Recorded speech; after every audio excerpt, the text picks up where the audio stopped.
లదాఖ్లోని ఆ మంచు కొండల మధ్య మొదలైన ఒక చిన్న సంభాషణ జీవితం యొక్క అసలు విలువ ఏంటో ఎలా తెలిపిందో ఆ కథేంటో ఈరోజు చూద్దాం. ఈ కథలో ఇద్దరు ముఖ్య పాత్రలు. ఒకరేమో హాయిగా ఏసీ ఆఫీసుల్లో పనిచేసే ఒక టూరిస్ట్, ఇంకొకరెవరో కాదు, ఆ హిమాలయాలనే తన ప్రపంచంగా బ్రతికే ఒక లోకల్ డ్రైవర్. వాళ్ళిద్దరి మధ్య అనుకోకుండా జరిగిన ఆ సంభాషణ మనందరికీ లైఫ్ గురించి ఒక పెద్ద పాఠాన్నే నేర్పుతుంది. అంతా ఎలా మొదలైందంటే, ఆ టూరిస్టు సరదాగా అడిగిన ఒక మామూలు ప్రశ్నతో. ఆ ప్రశ్న చాలా సింపుల్, కానీ దానికొచ్చిన సమాధానం మాత్రం ఎవరూ ఊహించనిది, చాలా లోతైనది. ఆ పర్యాటకుడు డ్రైవర్ను చాలా క్యాజువల్గా అడిగాడనమాట. సరే, ఈ టూరిస్ట్ సీజన్ అంతా అయిపోతోంది కదా, దీని తర్వాత మీరేం చేస్తారు అని. బహుశా సిటీలో లాగే వీళ్లు కూడా పని కోసం ఎక్కడికైనా వేరే ఊరు వెళ్తానేమో అని అనుకునుంటాడు. కానీ ఆ డ్రైవర్ ఇచ్చిన సమాధానం విని ఆ టూరిస్టు ఒక్కసారిగా ఆశ్చర్యపోయాడు. చాలా ప్రశాంతంగా, లేదు సార్, నేను సియాచిన్ వెళ్తాను అన్నాడు. అంతే, ఆ ఒక్క మాటతో వాళ్ల మధ్య సంభాషణ పూర్తిగా మారిపోయింది. సియాచిన్, ఆ పేరు వినగానే మనకు గుర్తొచ్చేది ఏంటి? మంచు, ప్రమాదం.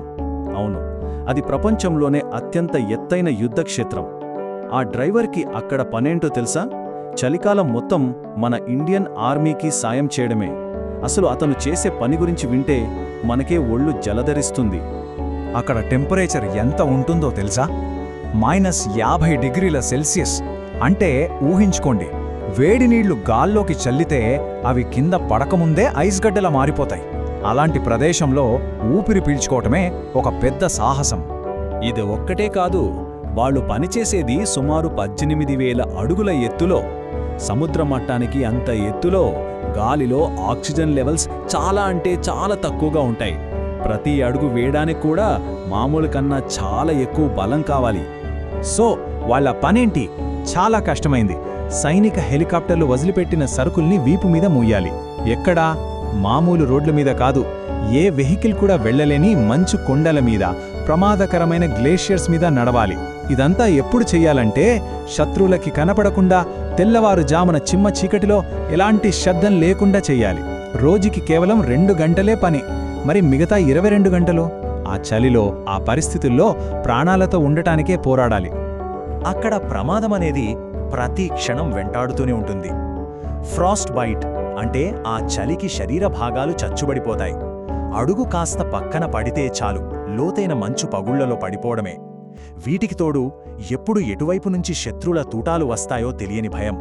ఆ డ్రైవర్ చెప్పాడు, తనతో వెళ్లిన చాలామంది ఫ్రెండ్స్ అలా తిరిగి రాలేదని. ఆ డ్రైవర్ మాటల్లో ఎలాంటి భయం లేదు, కానీ నిజం చెప్పాడు. నిజం చెప్పాలంటే సార్, అక్కడికి వెళ్తే ప్రాణాలతో వెనక్కి వస్తామనే గ్యారంటీ ఉండదు అన్నాడు. మరణం గురించి ఇంత నిశ్చలంగా మాట్లాడటం అతని ధైర్యానికి, దేశం పట్ల అతని నిబద్ధతకు నిదర్శనం. ఇంత రిస్క్ తీసుకుంటున్నారు అంటే జీతం చాలా ఎక్కువే ఇస్తారేమో అని ఆ టూరిస్ట్ అనుకున్నాడు. నిజమే కదా, ప్రాణాల్నే పణంగా పెట్టి చేసే పనికి జీతం బాగానే ఉండాలి. అందుకే, అయితే మీకు జీతం బాగానే వస్తుందనుకుంటా అని అడిగాడు. కానీ ఆ డ్రైవర్ను ముందుకు నడిపించేది డబ్బే కాదు, అతని వెనక ఉన్న ప్రేరణ చాలా గొప్పది. అదేంటంటే, 1 తన కుటుంబం, 2 మన దేశం. అతని నెల జీతం ఎంతో తెలుసా? వింటే మీరు కూడా షాక్ అవుతారు. కేవలం 18,000 రూపాయలు. అవును, మీరు విన్నది నిజమే. అంత తక్కువ డబ్బు కోసం ప్రాణాలను రిస్కులో పెట్టడమా? నమ్మశక్యంగా లేదు కదా. ఆ 18,000 రూపాయల సంపాదనతోనే అతను తన వృద్ధాప్యంలో ఉన్న తల్లిదండ్రులను, భార్యను, 2 ఆడపిల్లలను పోషిస్తున్నాడు. ఆ కుటుంబం మొత్తం ఆ ఒక్క మనిషి మీదే ఆధారపడి బతుకుతోంది. డబ్బు గురించి పక్కన పెడితే అతను చివరగా చెప్పిన మాటలు వింటే నిజంగా గూస్ బంప్స్ వస్తాయి. డబ్బు కన్నా ముఖ్యమేంటంటే సార్, మన దేశం కోసం, మన సైనికుల కోసం ఏదో చేశామన్న సంతృప్తి. ఆ తృప్తి చాలు సార్ అన్నాడు. ఆ మాటలోని దేశభక్తి, ఆ నిస్వార్థ సేవ, దానికి వెలకట్టగలమా? ఆ ఒక్క మాట చాలు. ఆ మాట విన్న తర్వాత ఆ టూరిస్టు ప్రపంచం మొత్తం తలకిందులైపోయింది. తన ఉద్యోగం, తన లక్షల జీతం, తన లైఫ్ అన్నిటి మీద అతనుకున్న అభిప్రాయం ఒక్క క్షణంలో మారిపోయింది. ఇప్పుడు ఈ టేబుల్ని ఒక్కసారి చూడండి. ఒకవైపు ఏసీ ఆఫీస్లో లక్షల జీతం తీసుకునే టూరిస్ట్, ఇంకోవైపు -50 డిగ్రీల చలిలో కేవలం 18,000 రూపాయల జీతానికి దేశ రక్షణలో పాలు పంచుకునే డ్రైవర్. ఒకరు కార్పొరేట్ టార్గెట్ల కోసం పనిచేస్తే ఇంకొకరు దేశ భద్రత కోసం పనిచేస్తున్నారు. ఈ రెండు జీవితాల మధ్య ఉన్న తేడా ఎంత పెద్దదో కదా. ఆ క్షణంలో ఆ డ్రైవర్ త్యాగం ముందు తన 50 లక్షల ప్యాకేజీ ఆ పర్యాటకుడికి గడ్డిపోచలా కనిపించింది. అతని ముందు తాను ఎంత చిన్నవాడినో అర్థమైంది. ఆ గౌరవంతో అతని నోటి నుంచి మాట కూడా రాలేదు. ఈ కథ మనందరిలో ఒక ప్రశ్నను మిగులుస్తుంది. అసలు ఒక మనిషి జీవితపు నిజమైన విలువను మనం దేనితో కొలుస్తాం? వాళ్ళు సంపాదించే లక్షల జీతంతోనా, లేక వాళ్ళు దేశం కోసం, ఇతరుల కోసం చేసే నిస్వార్థ త్యాగంతోనా? దీనికి సమాధానం మన మనస్సాక్షికే వదిలేద్దాం. మన జీవితంలో సమయానికి సంబంధించి చాలా విచిత్రమైన విషయం ఒకటి జరుగుతూ ఉంటుంది. కొన్నిసార్లు కొన్ని నిమిషాలు మనల్ని పిచ్చెక్కిస్తాయి, కానీ కొన్ని సంవత్సరాల పాటు జరిగే నష్టాన్ని మనం అస్సలు పట్టించుకోం. సరే, ఈరోజు మనం ఈ ఆసక్తికరమైన ఆలోచన గురించి కొంచెం లోతుగా మాట్లాడుకుందాం. ఒక్కసారి ఆలోచించండి, ఆఫీస్కి ఓ 5 నిమిషాలు లేట్ అయితే మనకి ఎంత టెన్షన్ వచ్చేస్తుందో. అదే మన జీవితంలో 5 ఏళ్లు వెనక్కి తిరిగి చూస్తే అయ్యో టైం వేస్ట్ అయిపోయిందే అని పెద్దగా పట్టించుకోం. విచిత్రంగా ఉంది కదా. ఈ తేడా గురించే మనం ఈరోజు మాట్లాడుకోబోయే కథ. మన కథలో హీరో అజయ్ 32 ఏళ్ల సాఫ్ట్వేర్ ఆర్కిటెక్ట్. అతనికి టైం అంటే ప్రాణం. ప్రతి నిమిషం, ప్రతి సెకను లెక్కే. గడియారం ముళ్ళు ఎలా పరిగెడుతుందో అజయ్ కూడా దాంతోపాటే పరిగెడుతుంటాడనమాట. కథ ఎక్కడ మొదలవుతుందంటే హైదరాబాద్లోని ఓ పెద్ద కార్పొరేట్ ఆఫీస్లో ఓ ముఖ్యమైన క్లయింట్ మీటింగ్. ప్రెజెంటేషన్ జస్ట్ ఓ 5 నిమిషాలు ఆలస్యమైంది అంతే. అజయ్లోని ఓ అగ్నిపర్వతం బద్దలైంది. టీం మీద అరిచాడు. ఈ ఒక్క డైలాగ్ చాలు ప్రొఫెషనల్ లైఫ్లో సమయానికి అజయ్ ఎంత విలువిస్తాడో అర్థం చేసుకోవడానికి. అజయ్కి ఈ టైం పిచ్చి ఆఫీస్తోనే ఆగిపోలేదు. రోడ్డు మీద 2 నిమిషాలు రెడ్ లైట్ పడితే చాలు స్టీరింగ్ మీద కోపంగా కొట్టుకుంటాడు. అతని దృష్టిలో ఒక్క క్షణం కూడా వేస్ట్ అవ్వకూడదు, ఎక్కడా ఆగకూడదు. ఇలా నిమిషాలతో యుద్ధం చేస్తున్న అజయ్ జీవితంలో కథ అనుకోని మలుపు తీసుకుంటుంది. సిటీలోని హడావిడి నుంచి ఓ పాత పుస్తకాల షాప్లోకి అడుగుపెడతాడు. అక్కడ తన జీవిత దృక్పథాన్నే మార్చేసే శాస్త్రిగారితో పరిచయమవుతుంది. ఆ షాప్ ఓనర్ శాస్త్రిగారు. ఆయన అజయ్ ముఖంలోనే ఆందోళనని, ఆతృతని పసిగట్టేశారు. వెంటనే అడిగారు. ఆ మాటలు మామూలు ప్రశ్నలు కావు, అజయ్ గుండెల్లోకి సూటిగా దూసుకెళ్లిన బాణాలు. ఆ క్షణం నుంచి శాస్త్రిగారి ప్రశ్నల వర్షం మొదలైంది. అవి అజయ్ని నిలదీశాయి, తట్టిలేపాయి. మొదటి ప్రశ్న, 2 నిమిషాల ట్రాఫిక్ జామ్కి అంత కోపమొస్తుంది, మంచిదే. మరి 3 ఏళ్ల క్రితం నీ భార్యకిచ్చిన మాట నిలబెట్టుకోలేకపోయావు కదా, దానిమీద ఎందుకు కోపం రావడం లేదు? ప్రశ్న అక్కడితో ఆగలేదు, ఇంకా లోతుకు వెళ్ళింది. 10 ఏళ్లుగా మీ అబ్బాయి ఎదుగుతున్నాడు, వాడితో గడపాల్సిన సమయాన్ని గడపలేదు. మరి దాని గురించి ఆందోళన కలగటం లేదా? 10 ఏళ్లు కళ్ల ముందే కొడుకు బాల్యం గడిచిపోయింది, కాని ఆ నష్టం అజయ్కి అస్సలు తెలియలేదు. ఇక చివరి ప్రశ్న, ఇది అజయ్ని మాత్రమే కాదు, బహుశా మనలో చాలామందిని ఆలోచనలో పడేస్తుంది. 5 ఏళ్లుగా మీ నాన్నగారికిచ్చిన మాటను నిలబెట్టుకోలేకపోయావు, దాని గురించి ఏమాత్రం బాధ లేదా? 5 నిమిషాలకు ఆరాటం, 5 ఏళ్లకు నిశ్శబ్దం. ఎందుకిలా? ఇక్కడే శాస్త్రిగారి ప్రశ్నల తర్వాత మనం ఓ కొత్త కాన్సెప్ట్ గురించి మాట్లాడుకోవాలి. అదే నిశ్శబ్ద దొంగతనం. ఏంటి ఈ నిశ్శబ్ద నేరం అంటే? సింపుల్గా చెప్పాలంటే, నిజంగా ముఖ్యమైన వాటిని, మన బంధాలను, మన ఆనందాలను తర్వాత చూద్దాంలే అని వాయిదా వేస్తూ మన జీవితంలోని విలువైన సంవత్సరాలను మనకే తెలియకుండా మనమే దొంగిలించుకోవడం. దీని ఎఫెక్ట్ వెంటనే కనిపించదు, కాబట్టి అసలు దొంగతనం జరిగిందనే మనకు అనిపించదు. ఒక సైలెంట్ పాయిజన్ లాంటిదన్నమాట.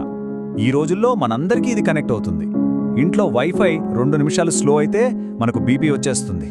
కానీ ఏళ్లుగా మన ముఖ్యమైన బంధాలు నెమ్మదిగా బలహీనపడుతున్నా మనం పట్టించుకోం.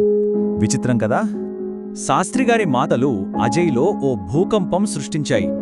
అప్పటిదాకా నిమిషాల వెంట పరుగెడుతూ తను ఏం కోల్పోతున్నాడో మొదటిసారి గ్రహించాడు. అతనిలో మార్పు మొదలైంది. ఈ వాక్యం అజయ్ పరిస్థితిని పర్ఫెక్ట్గా చెప్తుంది. అతను విజయం వెంట పరుగెడుతున్నాడు, కానీ ఆ పరుగులో నిజమైన జీవితాన్ని వెనకాల వదిలేస్తున్నాడు. సక్సెస్ ముఖ్యం కాదని కాదు, కానీ దేన్ని పణంగా పెట్టి ఆ సక్సెస్ సాధిస్తున్నాం అనేది అంతకన్నా ముఖ్యం. అజయ్ పణంగా పెట్టింది జీవితాన్నే కదా. తెలుసుకోవడం వేరు, ఆచరించడం వేరు. అజయ్ తన కొత్త ఆలోచనను వెంటనే ఎలా అమలు చేశాడో చూద్దాం. నిన్ను, మన ఇంటిని నేను చాలా కాలం నిర్లక్ష్యం చేశాను. ఇంకా ఆలస్యం చెయ్యను. ఇప్పట్నుంచి నా సమయం మనదే. అదొక సింపుల్ ఫోన్ కాల్, కానీ ఆ ఫోన్ కాల్ అతని జీవితాన్ని మలుపు తిప్పిన ఒక గొప్ప నిర్ణయం. తన సమయాన్ని తిరిగి తన చేతుల్లోకి తీసుకునే మొదటి అడుగు. అతని గొంతులో ఓ నిశ్చయం ఉంది. మార్పు మొదలైంది. ఈ కథ మొత్తం మనల్ని ఒక ప్రశ్న అడుగుతుంది. గడియారం నిమిషాలను గంటలను లెక్క పెట్టగలదు, సరే, కాని మనం వాయిదా వేయటం వల్ల కోల్పోయిన జ్ఞాపకాలను, చేజారిన సంతోషాలను దేనితో కొలుస్తాం? ఆ నష్టాన్ని ఏ గడియారం కూడా పూరించలేదు గదా. బహుశా మనం కూడా ఓసారి ఆగి ఆలోచించాలేమో. మన గడియారాలు టైంని చూపిస్తున్నాయి, కాని మనం నిజంగా దేన్ని కోల్పోతున్నాం? నమస్కారం. రండి, మనం కాసేపు పాత రోజుల్లోకి వెళ్ళొద్దాం. ఇది నా చిన్నప్పటి జ్ఞాపకం. బహుశా మీలో చాలామందికి కూడా ఇలాంటి అనుభవాలుండే ఉంటాయి. మన జ్ఞాపకాల పొరల్లో ఎక్కడో నిద్రపోతున్న ఒక తీయని అనుభూతిని మెల్లగా తట్టిలేపుదాం. అనగనగా అనగానే మనకు గుర్తొచ్చేవేంటి? రాజులు రాణుల కథలు కదా. కాని ఇది అలాంటి కథ కాదు. ఇది మన కథ. ఆ తరం మనుషుల కథ, వాళ్ళ ఆప్యాయతలు, ఆ అనుబంధాలు, వాటి తీరే వేరు. ఆ రోజుల్లోకి ఒక్కసారి అలా తొంగి చూద్దాం రండి. ఆ రోజుల్లో ఫోన్లవి లేవు కదా. ఇంటి ముందు రిక్షా ఆగిందంటే చాలు, ఇంట్లో ఒక్కటే సందడి. ఒక్కసారి కళ్ళు మూసుకుని ఊహించుకోండి ఆ రిక్షా గంట చప్పుడు, ఆ గేటు తీసిన శబ్దం. అప్పుడు చూస్తే రిక్షాలోంచి మన వాళ్లు దిగుతున్నారు.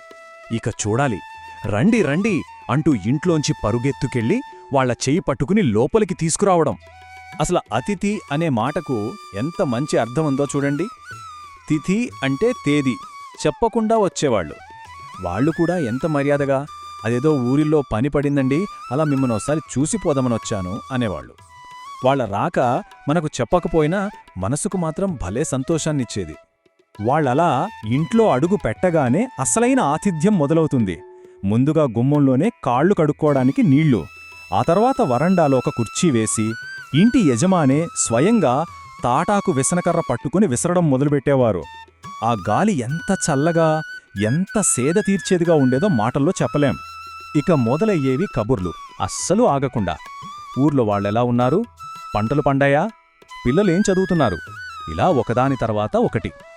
మధ్య మధ్యలో అమ్మ లోపలి నుంచి మంచి కమ్మటి మజ్జిగ తెచ్చిచ్చేది. అది తాగుతూ గంటల తరబడి మాట్లాడుకుంటుంటే సమయమే తెలిసేది కాదు. నిజానికి ఆ మాటలే కదా మనుషుల్ని కలిపి ఉంచేవి. ఈ కబుర్లన్నీ ఇలా హాయిగా సాగుతుండగానే వంటింట్లోంచి అమ్మ పిలుపు. వంటైపోయిందిరా, కాళ్ళు కడుక్కొని మడికట్టుకుని రండి. ఆ పిలుపులో ఎంత ప్రేమ ఉండేదో. అది కేవలం భోజనానికి పిలుపు కాదు, ప్రేమతో వండిన విందుకు ఆహ్వానం. ఆ ఆతిథ్యం యొక్క అసలైన ప్రాణం అదే. ఇక వంటింట్లోకి వెళితే కింద చక్కగా పీట వేసి దాని ముందు పచ్చగా మెరిసిపోతున్న అరిటాకు, పక్కనే రాగి చెంబుతో నీళ్లు. ఆ ప్రశాంతమైన వాతావరణమే సగం కడుపు నింపేసేది. ఇక ఆ ఆకులో వడ్డించే ప్రతి పదార్థమూ మన పెరట్లో పండినదే. మన చెట్టు మామిడికాయతో పప్పు, తోటలో కాసిన అరటికాయతో కూర, కోనసీమకే ప్రత్యేకమైన కొబ్బరి పచ్చడి, అన్నీ మన ఇంటి రుచులే. ప్రతి ముద్దలోనూ అమ్మ ప్రేమ, ఆ మట్టి వాసన తెలిసేవి. ఇక వడ్డించడం గురించి ప్రత్యేకంగా చెప్పాలి. వద్దు వద్దు, కడుపు నిండిపోయింది అని మనం చెయ్యి అడ్డం పెట్టినా ఈ ఒక్క ముద్ద నాకోసం అంటూ ప్రేమగా బలవంతం చేసేవారు. అదొక తియ్యటి గొడవ.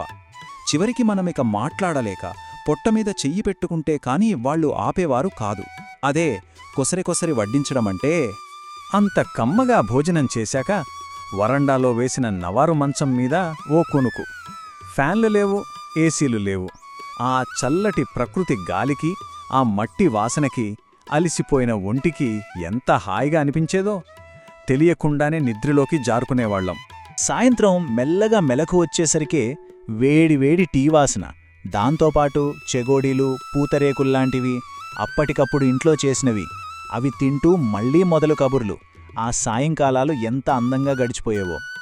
ఇక అతిథి వెళ్లే టైం వస్తే ఆ వీడ్కోలు చెప్పడమే ఓ పెద్ద కష్టం. కళ్ళు చెమ్మగిల్లుతుంటే అందర్నీ అడిగినట్టు చెప్పు అని చెప్పి పంపేవారు. ఆ ఒక్క మాట చాలు, కుటుంబం మొత్తానికి తన ఆశీస్సులు పంపినట్టే, బంధం ఇంకా బలంగా ఉందని చెప్పినట్టే. కాని ఈ రోజులు చూడండి, అంతా ఎంత మారిపోయింది కదా. ఆ చెప్పకుండా వచ్చే ఆశ్చర్యపు ఆనందం పోయి ఫోన్ చేసి అపాయింట్మెంట్ తీసుకునే పద్ధతి వచ్చింది.